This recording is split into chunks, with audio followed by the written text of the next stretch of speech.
Hi everybody, in this video I'll be showing you the procedure to use parental control in Twitter.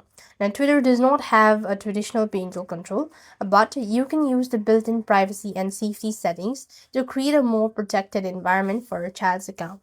Now the key steps include making the account private, limiting who can tag the account or send direct message, and adjusting content settings to block or filter sensitive content as well. To do this, you want to open the Twitter app on your device. Then tap the initials from the top right, go to Settings and Privacy. Click on Settings and Privacy once again. On the next field, this is where you go ahead and make changes. So first of all, go to Security and Account Access. First of all, you could go ahead and enable two-factor authentication as well. Next, you want to go to Apps and Session.